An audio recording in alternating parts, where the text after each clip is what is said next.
Ceci est un livre audio autogénéré par Google. Introduction. Napoléon a inspiré plus de livres qu'il ne s'est écoulé de jours depuis sa mort. Cette inflation, 80 000 livres environ, n'est pas un phénomène strictement national ni même européen. Il atteint l'Asie. Dès 1837, Ozeki Sanei écrit en chinois une biographie de Napoléon. Selon Louis Villa, la première biographie complète de l'empereur daterait de 1821, année même de sa mort. Napoléon, sa naissance, son éducation, sa carrière militaire, son gouvernement, sa chute, son exil et sa mort, par MC. Mais déjà la bibliographie napoléonienne était imposante, partagée entre le pamphlet et l'éloge officiel. Arnaud entreprend en 1822 une vie politique et militaire de Napoléon. Laurent de l'Ardèche en 1826, Norvin en 1827, Jomini et Thibaudeau la même année et Walter Scott enfin s'empresse de l'imiter. Quand le 7 juillet 1821, le journal des débats informe ses lecteurs du décès de Napoléon, Talleyrand commenta laconiquement cette annonce. Ce n'est plus un événement, c'est une nouvelle. Il se trompait, car la fin solitaire de l'empereur sur cet îlot de l'Atlantique réveillait son souvenir après un oubli de 6 ans. En fait, tout commence et tout s'achève en 1823 avec le mémorial de Sainte-Hélène. Écrit par Emmanuel de Lacaze, l'un des 4 évangélistes avec Gourgaud, Bertrand et Montholon, le mémorial reste la Bible de l'histoire napoléonienne et de l'Empire. Mais il ne s'agit pas des mémoires de Napoléon. Le mémorial est consacré à son histoire établie sur 3 plans. 1 degré, histoire de la captivité. 2 degrés, histoire de Napoléon racontée par lui-même à Lacaze. 3 degrés, pourquoi est-il à Sainte-Hélène? Analyse des causes qui préparent l'avenir et l'avènement de Napoléon III. C'est à Lacaze qu'allait appartenir le soin de livrer au monde l'ultime image de l'empereur, prisonnier des Anglais à Sainte-Hélène, et d'offrir le premier panorama de sa vie. C'est par lui qu'ont commencé les conférences que l'on va lire. On trouvera ici les notes prises lors de celles-ci, et non un texte élaboré par l'auteur.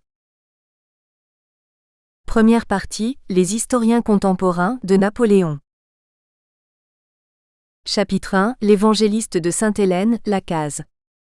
L'auteur du mémorial, Emmanuel, comte de Lacaze, 1766 à 1842, est issu d'une vieille famille d'origine espagnole.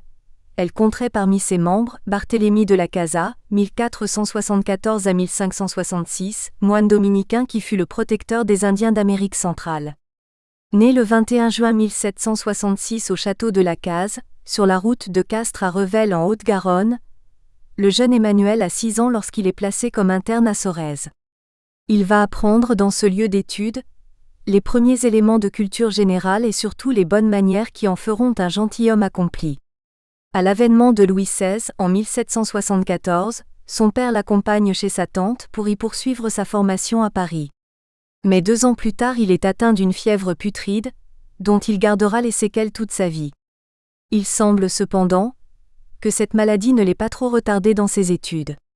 Placé en 1777 au Collège des Oratoriens de Vendôme, il s'y distingue et en 1780, Lacaze est reçu à l'École royale militaire de Paris. Après 2 années dans cette école militaire, volontaire pour participer à la guerre d'indépendance de l'Amérique, Lacaze s'embarque sur l'actif en qualité d'aspirant de marine. Sous les ordres de Lamotte Piquet, il prend part au blocus de Gibraltar. Le traité de Versailles mettant fin à la guerre d'Amérique en 1783, Lacaze rejoint Toulon où pendant un bref séjour dans sa famille il rencontre Henriette de Kergariou. Laissant là son premier amour, à la fin de l'année il embarque pour Saint-Domingue et la Martinique. C'est pendant l'hiver 1786, en séjournant à Boston, qu'il apprend l'anglais sans trop de difficultés, grâce à la fréquentation de marins anglais et américains. Puis, au cours de son voyage à la Martinique, il fait la connaissance de Joséphine de Beauharnais, la future impératrice des Français. De retour en France en 1789 avec le grade de lieutenant de vaisseau, il apprend les événements de la Révolution française. En 1791, comme de nombreux officiers de marine, il rejoint les émigrés et s'enrôle dans l'armée du prince de Condé. Après la fuite et l'arrestation du roi à Varennes, Lacaze fréquente les salons de la princesse de Lamballe qui s'apprête à rentrer en France. L'affection qu'elle portait à la reine Marie-Antoinette lui coûte, à son retour, d'être enfermée à la prison de la Force et de périr tragiquement en septembre 1792. À partir de cette date jusqu'à 1795, Lacaze mène une existence difficile. Sous-lieutenant dans un régiment d'émigrés, il s'entraîne à Jersey en vue d'un débarquement sur les côtes normandes. C'est à Quiberon que finalement, aidés par les Anglais, les émigrés royalistes tenteront un débarquement qui échouera. L'ami de Lacaze, le vicomte de Wolude, y sera fait prisonnier et fusillé. Rentré à Londres, il trouve un emploi de répétiteur dans une famille anglaise et commence la rédaction d'un atlas historique, géographique et chronologique. 4 années lui seront nécessaires pour terminer son œuvre. En 1799, Lacaze, toujours en exil, apprenant que son premier amour est en Bretagne, y débarque clandestinement et sans perdre un instant, épouse secrètement Henriette de Kergariou puis repart en Angleterre laissant la jeune épousée enceinte. En juin 1800, alors que Bonaparte remporte la difficile victoire de Marengo, Lacaze, toujours en Angleterre, apprend qu'il a un fils Emmanuel, né le 8 de ce mois. Ce fils deviendra en 1815 le page et le secrétaire de Napoléon à Sainte-Hélène. Il publiera en 1841, journal écrit à bord de la frégate La Belle Poule, et mourra en 1854, à Passy sans laisser de postérité. Après l'amnistie de 1802, Lacaze, qui vit péniblement à Londres en donnant quelques leçons de français, peut regagner la France. Il revient avec le titre officiel de précepteur des enfants de Lady Clavering, qui vont séjourner à Paris. Enfin, en 1803, sous le pseudonyme de Le Sage, il fait paraître son atlas historique à Paris qui se vend très bien mais à Londres. Ce n'est qu'après avoir été l'observateur attentif des succès de Napoléon, qu'il se rallie à l'Empire.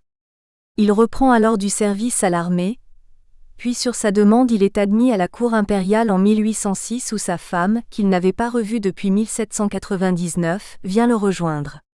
En 1809, il est signalé à l'empereur pour son courage à la défense de Flessingue attaqué par les Anglais. Napoléon le fait chambellan, fonction honorifique partagée entre des anciens nobles et les nouveaux, ceux de l'Empire. En 1810, maître des requêtes au Conseil d'État, il est chargé de faire un rapport sur l'état de la marine hollandaise. La même année, Lacaze, fils d'un marquis de l'Ancien Régime, reçoit le titre de comte d'Empire. Accompagné de 2 auditeurs du Conseil d'État, il part en mission en Illyrie avec la charge de dresser et de procéder à la liquidation de la dette publique. En 1812, après avoir remis son rapport de mission en Illyrie, il accomplit un voyage d'inspection en France dans les régions du centre et du Midi. Visitant maisons de détention et dépôts de mendicité, il s'arrête dans 65 villes en parcourant 5000 km. En 1813, bien que nommé chevalier de l'Ordre impérial de la Réunion, alors qu'il occupe un poste important dans l'administration, soit par timidité soit par discrétion, il ne parvient pas à se faire connaître de l'empereur. « Vous m'approchiez, lui dira Napoléon à Sainte-Hélène, et vous n'avez pas su en tirer parti, vous aviez eu des missions, vous n'avez pas su les faire valoir en retour. » Entre-temps, Lacaze trouve tout de même quelques moments pour rejoindre son épouse. Elle lui donnera un 2e fils, prénommé Barthélemy, puis une fille, Marie-Louise Napoléon Aufrézy, qui décédera à Paris en 1865. Quant à Barthélemy de Lacaze, devenu maire de Chalonnes, député du Maine-et-Loire, chambellan de Napoléon III, il mourra à Paris en 1877. Son épouse lui avait donné 2 fils et 3 filles. Pendant la campagne de France, Lacaze, qui a été nommé chef de bataillon de la 10e Légion, est chargé de défendre la capitale en soutenant la garde nationale. Le 31 mars, ne pouvant rejoindre l'empereur à Fontainebleau, il refuse par fidélité de rester au Conseil d'État comme le lui demandait Talleyrand. Alors que Talleyrand reste à Paris sous un faux prétexte, Lacaze gagne l'Angleterre quelque temps après. Il revient pendant les 100 jours, où Napoléon le confirme dans ses titres de chambellan et de conseiller d'État. Après la 2e abdication de l'empereur, il quitte la France avec son fils Emmanuel pour accompagner Napoléon à Sainte-Hélène. C'est pendant la longue et pénible traversée que Lacaze, flairant la bonne idée, commença à prendre des notes pour son projet d'un mémorial. Napoléon lui dictait ses souvenirs, et lui confiait des textes écrits par lui-même. C'est un beau sujet qu'il tenait là. Il avait enfin réussi à s'imposer auprès de l'empereur. À Sainte-Hélène, le travail se poursuit pour tromper l'ennui de ces longues journées où chacun rédige son journal. Lacaze ne manque pas de noter tous les propos de Napoléon. En décembre 1816, le texte du mémorial est pratiquement terminé. Il décide alors de s'en aller et pour cela, il provoque Hudson Lowe en écrivant une lettre de protestation qu'il adresse à Lucien Bonaparte. Dans cette lettre, il dénonce les mauvais traitements infligés à Napoléon, provoquant la colère du gouverneur anglais qui, après avoir saisi les papiers et les notes de Lacaze, le transféra au Cap de Bonne-Espérance. Interné d'abord au Cap, il est ramené en Europe mais reste prisonnier à Francfort-sur-le-Main. Après la mort de Napoléon, il obtient la permission de rentrer en France. Premier légataire dans le testament de l'empereur, il s'installe rue de la Pompe dans le village de Passy. Ses papiers et le texte du mémorial lui sont alors restitués. À Sainte-Hélène, Lacaze n'est pas le seul à prendre des notes. Le général Bertrand consigne tout. Il écrit à chaud tout ce qu'il voit et tout ce qui se dit avec exactitude dans un langage codé connu de lui seul. Gourgaud écrit lui aussi un journal sous la dictée de Napoléon, mais son témoignage est contesté. Montholon, qui a épousé la fille de Sémonville, l'homme qui a prêté le plus de serments, le roi de l'intrigue, le prince des girouettes, profite des enseignements de son beau-père. À Longwood, il s'impose aux dépens du grand maréchal du palais Bertrand. Rentré en France, il publie avec le général Gourgaud entre 1822 et 1825, Mémoire pour servir à l'histoire de Napoléon par les généraux qui ont partagé sa captivité, puis seul en 1849, Récit de la captivité de l'empereur Napoléon à Sainte-Hélène. Montholon ne connaîtra pas le succès et écrivant souvent de mémoire, il ne sera pas aussi fiable que le mémorial. Celui-ci ne paraîtra qu'en 1823, en 8 tomes. C'est un énorme succès. Jusque-là il était interdit d'écrire et de parler de Napoléon, et cela depuis 1815. Le nom de l'empereur réapparaît dans les librairies, mais les noms des personnes citées sont désignés par une lettre majuscule suivie de points de suspension. Il faudra attendre l'édition de 1830 pour y découvrir l'identité de ces noms écrits en entier. En 1835, l'édition paraît en 2 volumes avec des compléments et des corrections. Des passages sont également supprimés. L'édition de 1840 est expurgée, alors que celle de 1842 reste dans l'ensemble correct. C'est celle de nos bibliothèques que possèdent nos grands-mères. En 1951, l'édition critique de Marcel Dunant est inspirée de celle de 1823, premier texte sans coupure, à laquelle les noms de personnes sont ajoutés. Viennent ensuite l'édition de la Pléiade de Gérard Walter, l'édition Fugier des classiques Garnier, l'édition du Seuil, préfacée par Jean Tullard, l'édition de la collection Bouquins et l'édition Jean de Bonneau, une édition fantaisiste. Il reste de tout cela que le livre paru dans l'édition de 1823, nous fait découvrir la première histoire de Napoléon. Que nous dit le mémorial ? L'histoire de Napoléon racontée par lui-même est transcrite par Lacaze. Napoléon y parle de sa famille et de ses origines. Le nom de Bonaparte s'écrit indistinctement Bonaparte ou Buonaparte, ainsi que le savent tous les Italiens. Le père de Napoléon écrivait son nom, Buonaparte. Un oncle de celui-ci, l'archidiacre Lucien qui lui a survécu et a servi de père à Napoléon, ainsi qu'à tous ses frères, écrivait son nom Bonaparte, alors qu'ils vivaient sous le même toit et dans le même temps. Napoléon durant toute sa jeunesse a signé Buonaparte comme son père. Arrivé au commandement de l'armée d'Italie, il prit bien garde d'altérer cette orthographe, qui était plus spécialement de nuance italienne. Mais plus tard au milieu des Français, il voulut la franciser et ne signa plus que Bonaparte. Sous la Restauration, on prononçait Buonaparte pour donner une nuance péjorative à la famille Bonaparte, désignée comme étant des métèques et étrangers émigrés. Cette famille pourtant a joué longtemps un rôle distingué dans la moyenne Italie. On la trouve inscrite sur le livre d'or de Bologne et parmi les patrices florentins, haute dignité non héréditaire. La mère du pape Nicolas V ou de Paul V de Sarzane était une Bonaparte. Napoléon, après son expédition de Livourne, se rendant à Florence, coucha à San Miniato chez un vieil abbé Bonaparte. Après avoir épuisé tous les souvenirs de famille, l'abbé lui montra une précieuse pièce, c'était un mémoire fort en règle, en faveur d'un père Bonaventure Bonaparte, capucin de Bologne, béatifié depuis longtemps, et qu'on avait pu faire canoniser à cause des frais énormes que cela eût nécessité. Le pape venu à Paris pour couronner l'empereur, Napoléon mit à son tour sur le tapis les titres du père Bonaventure. Il laissa à la bienveillance du pape le soin de faire quelque chose pour le bienheureux Bonaventure.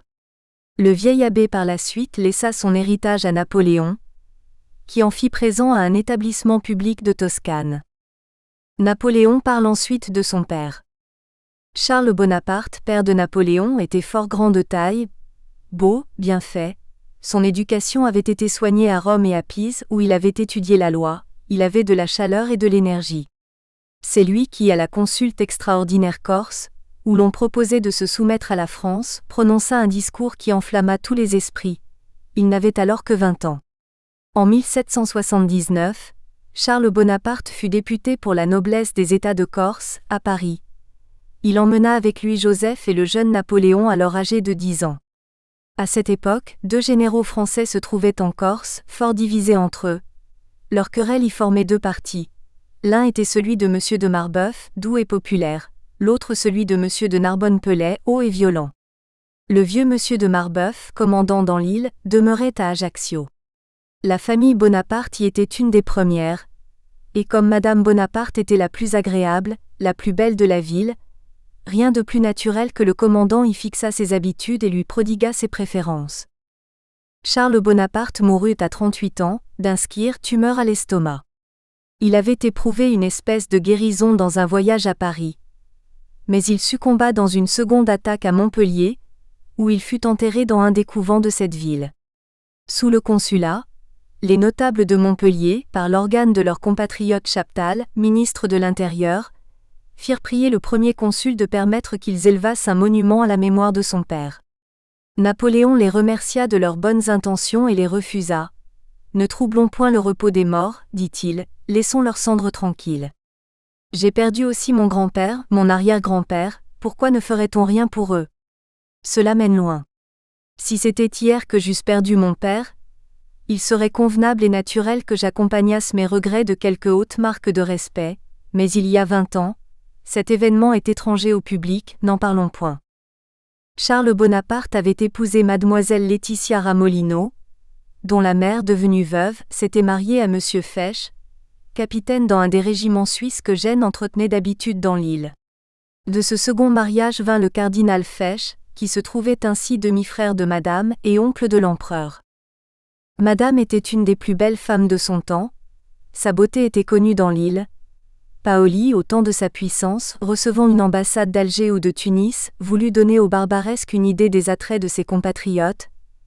Il rassembla toutes les beautés de l'île, Madame y tenait le premier rang. Lacaze poursuit l'écriture du mémorial, en présentant les frères et sœurs de Napoléon, son passage à l'école militaire de Brienne puis à l'école militaire de Paris, pour en arriver au siège de Toulon. En septembre 1793, Napoléon Bonaparte était encore inconnu du monde qu'il devait remplir de son nom. Il était lieutenant-colonel d'artillerie. Les Anglais venaient de se saisir de Toulon. On avait besoin d'un officier d'artillerie distingué pour diriger les opérations du siège. Napoléon arrive au quartier général.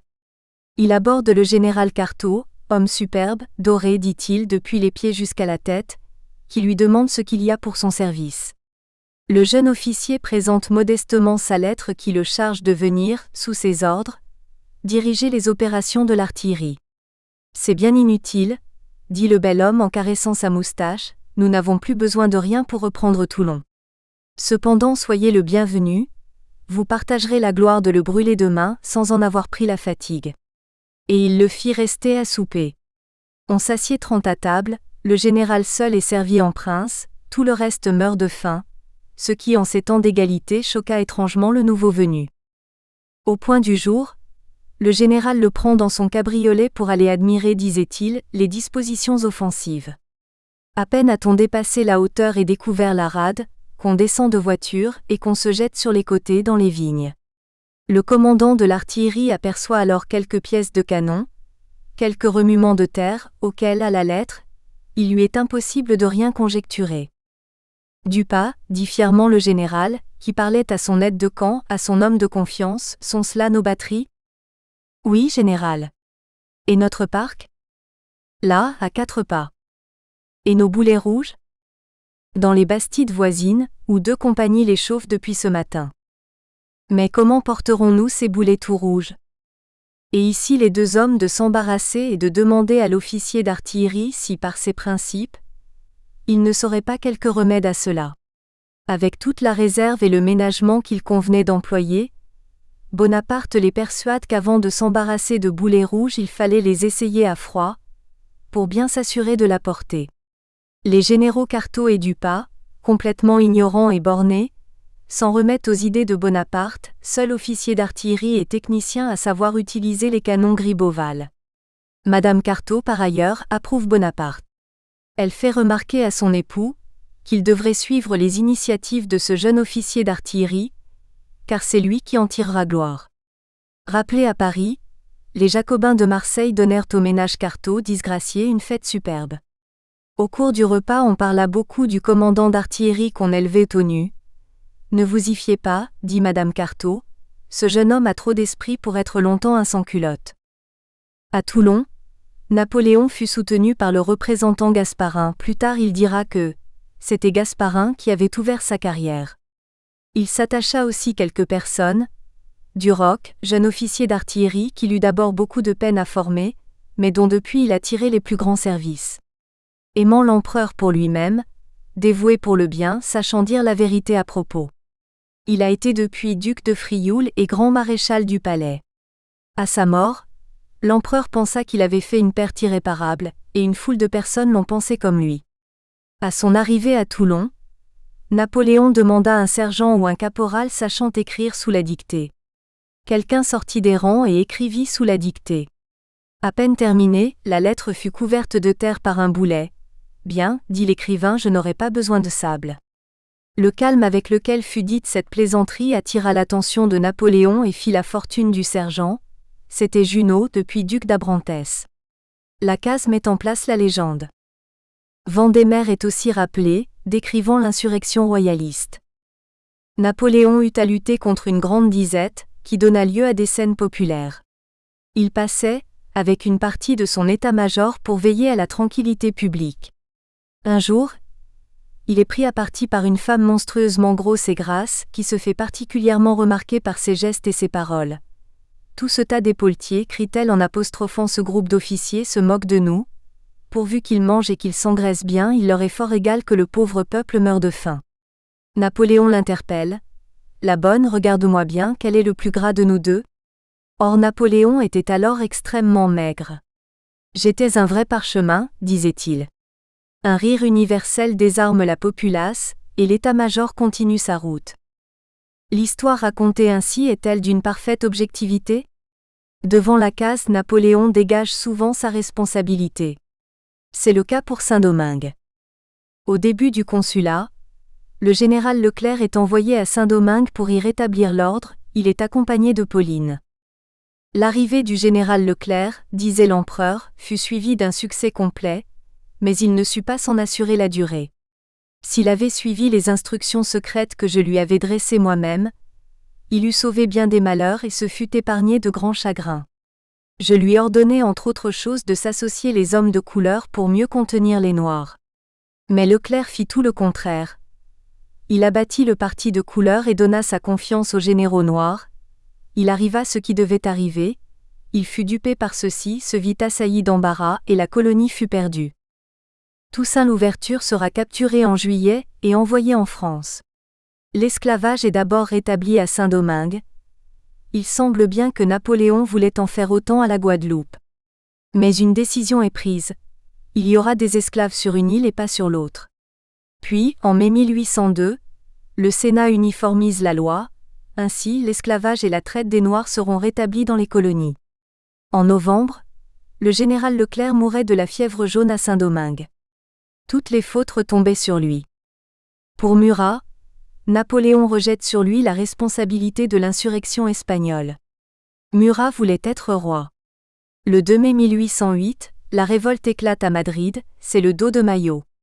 Murat réprime impitoyablement les insurgés. Dans le mémorial, Napoléon prétend qu'il n'est pour rien dans l'affaire d'Espagne. La lettre qu'il lui écrit en Espagne est significative. Napoléon est perplexe face à Murat, et lui donne tort. Il dit lui-même que c'est une folie d'attaquer l'Espagne. La lettre a été trouvée en 1820 chez le duc de Bassano. Mais cette lettre était un faux pour dédouaner Napoléon. Il faut donc faire la lecture du mémorial avec circonspection. Quant à Talleyrand et Fouché, ils sont maltraités dans ce livre. Cependant, le premier récit de Sainte-Hélène, c'est Lacaze qui le fournit. Il nous montre un Hudson Lowe borné mais qui fait son travail de geôlier. À Sainte-Hélène, Napoléon soigne son image.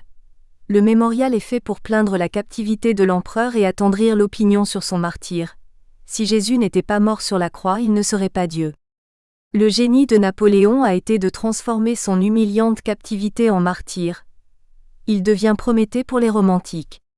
Napoléon devient aussi le champion du libéralisme et du nationalisme.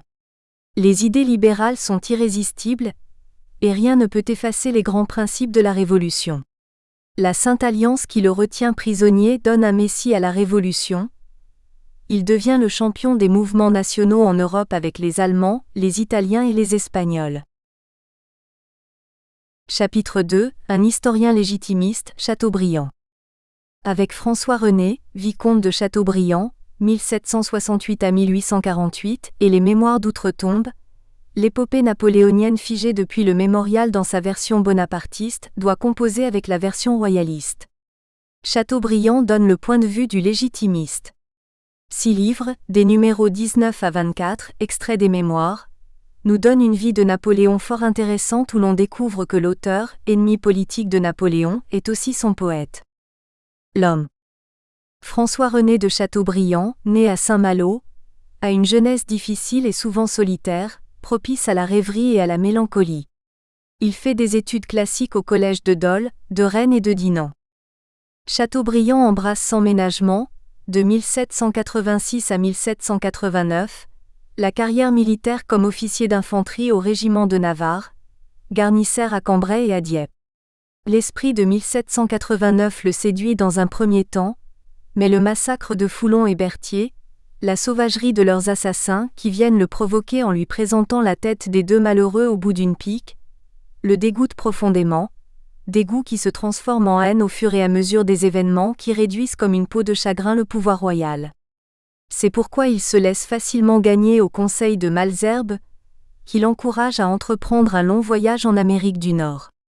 Il y séjourne du 10 juillet 1791 au 10 décembre de la même année. Il en rapportera d'ineffaçables souvenirs, substance d'Atala et des Natchez. Le retour en France sera expéditif. Mariage avec Céleste Buisson de la Vigne, séjour dans un Paris où le bonnet phrygien a bel et bien supplanté le blanc de la royauté. Après la chute du roi, Chateaubriand part, le 15 juillet 1792, avec son frère aîné pour rejoindre l'armée des princes. Tandis que son frère reste à Bruxelles comme aide-de-camp du baron de Montboissier, Chateaubriand se dirige sur Coblence. C'est à Trèves qu'il trouve l'armée des princes et son cousin Armand de Chateaubriand. Les Mémoires d'outre-tombe renferment des pages superbes sur la courte campagne de 1792, qu'il suit comme simple volontaire. Blessé à la cuisse et atteint de la Petit-Vérole, il s'embarque pour Jersey, étape de repos, puis gagne Londres où il arrive en mai 1793, démuni de tout. En avril 1794, les journaux de Londres lui apprennent la mort de son frère et de Malesherbes avec sa famille, exécutés le même jour sur le même échafaud. Il restera 7 ans en Angleterre où il se lie avec le grand journaliste contre-révolutionnaire Pelletier, et écrit son essai historique, politique et moral sur les révolutions anciennes et modernes, publié en 1797.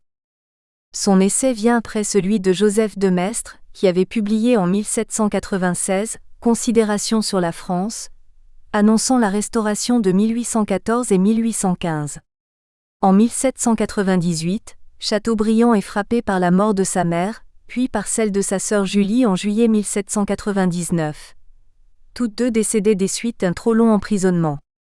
C'est alors qu'il retrouve la foi religieuse, il écrira « Ma conviction est sortie du cœur, j'ai pleuré et j'ai cru ». Le 18 Brumaire lui rouvre les portes de la France où il débarque en avril 1800. Inconnu et toujours sans argent, il est distingué par Fontane, qui le protégera durant tout l'Empire et lui ouvrira les portes du succès par son influence sur la société littéraire. Grâce à son appui, il devient journaliste au prestigieux Mercure de France. En 1801, il publie Atala, scène de la nature vue en Amérique. Il semble qu'il ait pris son histoire dans des récits de voyageurs et des rapports de naturalistes. Puis il publie René, qui, comme Atala, est un épisode tiré des Natchez. Cet ouvrage produit des effets chez les jeunes gens, tentation suicidaire très forte dans un certain courant, influencé par le Werther de Goethe. Disciple de Rousseau, il veut montrer dans son récit l'homme civilisé qui s'est fait sauvage. C'est le triomphe de l'individualisme. Atala et René forment le péristyle de l'œuvre, le génie du christianisme, qui sort l'année suivante et coïncide avec la promulgation du Concordat. Cette œuvre propulse Chateaubriand au rang de gloire littéraire. Par le truchement de Fontane, il obtient le poste de secrétaire de la légation à Rome. Dès son arrivée, il se brouille avec l'ambassadeur qui n'est autre que le cardinal Fesch, oncle de Napoléon.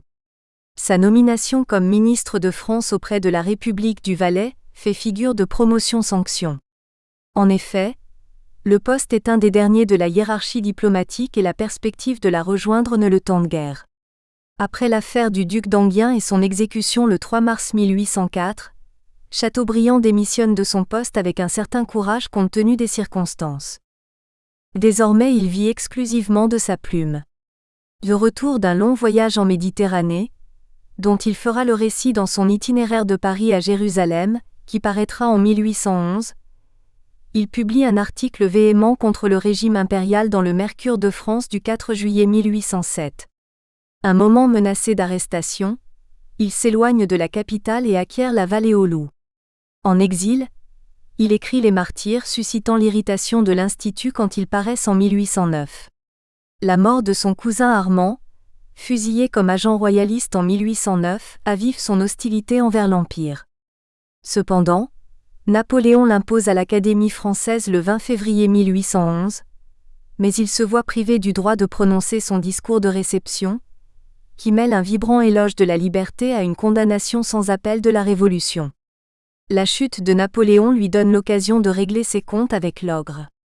Le 4 avril 1814 paraît de Bonaparte et des Bourbons, pamphlet dont la violence n'a d'égal que le talent et qui joue un rôle non négligeable dans le ralliement des notables de la Restauration. Son histoire se confond dès lors avec celle d'un régime qu'il marque de l'empreinte de ses idées politiques. Chateaubriand alterne entre périodes de gloire et de disgrâce. Tout d'abord, pour l'écarter de la vie politique menée par le parti des ultra-royalistes, on le nomme ambassadeur à Berlin. Puis il est ministre des Affaires étrangères, et en 1823 il engage la guerre d'Espagne, à laquelle il ne participe pas, mais qu'il gagne politiquement après la bataille et la prise du Trocadéro. Comme Napoléon. Encore disgracié, il devient ultra-libéral et de nouveau il est nommé ambassadeur à Rome. Avec l'arrivée du ministère Polignac, il démissionne de son poste. D'une rare fidélité politique, il refuse de prêter serment à Louis-Philippe en 1830. Il défendra la duchesse de Berry quand elle sera arrêtée en 1832. Chateaubriand meurt en 1848, après avoir écrit La vie de Rancé, où il retrace en 4 livres la vie d'un religieux du XVIIe siècle. On peut ajouter pour conclure, que pendant un temps Chateaubriand a été proche de Napoléon. Son œuvre principale, Les Mémoires d'outre-tombe. Dès 1803, Chateaubriand avait songé à écrire des mémoires, mais ce n'est qu'après la Révolution de 1830 que le projet prend toute son ampleur. Il se propose d'écrire l'épopée de sa vie et de son temps. Pour titre, il adopte celui de Mémoires d'outre-tombe. Comme le Mémorial, c'est un très grand livre à lire dans la maturité. C'est à partir du livre 19 jusqu'au livre 24 qu'il évoque la vie de Napoléon, où l'on y découvre des empreintes du Mémorial qu'il a lu. Cet ensemble de 6 livres tirés des Mémoires d'outre-tombe forme un tout et s'intitule Vie de Napoléon. Le début du chapitre de Bonaparte commence par une envolée lyrique. La jeunesse est une chose charmante. Elle part au commencement de la vie couronnée de fleurs comme la flotte athénienne pour aller conquérir la Sicile et les délicieuses campagnes d'Héna. Chateaubriand présente une vie de Napoléon proche de ses idées, et discute même de sa date de naissance. Bonaparte se serait rajeuni d'1 an pour être français. Il en résulte que Bonaparte serait né le 5 février 1768 et non le 15 août 1769. C'est pourquoi dans sa proclamation du 3 avril 1814, le Sénat traite Napoléon d'étranger. Chateaubriand insiste sur les origines italiennes de Bonaparte, pour en faire un condottière. Puis c'est le chapitre sur la Corse, où dit-il, il est élevé à l'école primaire des révolutions, marquée par la vendetta. Il suit ensuite Bonaparte dans ses écrits de jeunesse. À Toulon, il charge Napoléon et en fait un massacreur. Transposition des massacres de Lyon dans la plaine des Brotteaux. Bonaparte commandait-il l'exécution en sa qualité de chef d'artillerie? L'humanité ne l'aurait pas arrêté, bien que par goût il ne fût pas cruel. Un billet envoyé à la Convention signé Brutus Bonaparte rappelle ce massacre. Citoyens représentants, c'est du champ de gloire, marchant dans le sang des traîtres, que je vous annonce avec joie que vos ordres sont exécutés et que la France est vengée, ni l'âge ni le sexe n'ont été épargnés. Ceux qui n'avaient été que blessés par le canon républicain ont été dépêchés par le glaive de la liberté et par la baïonnette de l'égalité. Salut et admiration. Le signataire de ce billet signé Brutus serait le frère de Napoléon, Lucien Bonaparte. Chateaubriand insiste ensuite sur l'action de Napoléon, pendant la journée de Vendémiaire, avant de passer à la campagne d'Italie où les soldats manquent de tout. Il rappelle les proclamations de Bonaparte à ses soldats et au peuple italien. Peuple d'Italie. L'armée française vient rompre vos chaînes, le peuple français est l'ami de tous les peuples. Nous n'en voulons qu'au tyran qui vous asservisse. Sans trop insister sur les pillages, il dit à propos des batailles de Bonaparte, l'aigle ne marche pas, il vole, chargé des banderoles de victoire suspendues à son cou et à ses ailes. Chateaubriand ajoute en parlant de Moreau, en Allemagne, Moreau accomplissait la célèbre retraite que Napoléon appelait une retraite de sergent. Celui-ci se préparait à dire à son rival en battant l'archiduc Charles, Sévère de Corneille, Sertorius, acte 3, scène 1. Je suivrai d'assez près votre illustre retraite. Pour traiter avec lui sans besoin d'interprète. On en arrive à la campagne d'Égypte, où l'on joint le merveilleux au romanesque. Napoléon, nous dit l'auteur, attache une épopée à son histoire. Bonaparte en effet, mélange le merveilleux à la politique d'où sortira l'Empire. Dans cette campagne, il fait le parallèle avec la croisade de Saint-Louis. Au Caire, il déclare qu'il fera la restauration des mosquées. Dans une lettre, le grand shérif de la Mecque le nomme le protecteur de la Kaaba. Napoléon s'adapte à toutes les croyances. C'est ce qui le différencie de Saint-Louis, car l'attitude de Bonaparte à l'égard de la chrétienté est opposée à celle des croisés. Pendant le siège de Saint-Jean d'Acre, écrit-il, le gouverneur Djesar assisté de Sir Sidney Smith et de Philippot, un officier d'artillerie émigré, ne se laissa pas prendre au charme de Bonaparte. Se faisant l'écho de ce qui a été dit à propos des pestiférés de Jaffa, Chateaubriand accable le général Bonaparte. Est-ce une calomnie? Est-elle détruite? C'est ce que je ne saurais affirmer, nous dit l'auteur. Mais de l'affaire des pestiférés, il ne reste que le tableau de Gros. Bien que de cette affaire il se fit l'écho, il semble que Chateaubriand n'osa prendre parti entre la relation de J.B. Salgue, 1814, qui accable Bonaparte en parlant de 500 pestiférés, auxquels il fut donné de l'opium, celle de M. Adair qui parle de seulement quelques soldats pestiférés dans son Histoire de l'expédition des apostrophes. Égypte, 1826, et celle de Walter Scott qui déclare dans sa vie de Napoléon Bonaparte, 1827, page 32, que l'empoisonnement des pestiférés de Jaffa a été affirmé sans aucune preuve suffisante. D'où la question, la calomnie est-elle détruite? Nous voilà au 18 Brumaire, Bonaparte est de retour en France. Alors s'opère un changement absolu. Nous espérons que vous avez apprécié cet aperçu. Pour continuer à écouter ce livre audio sur Google Play Livres, utilisez le lien dans la description de la vidéo.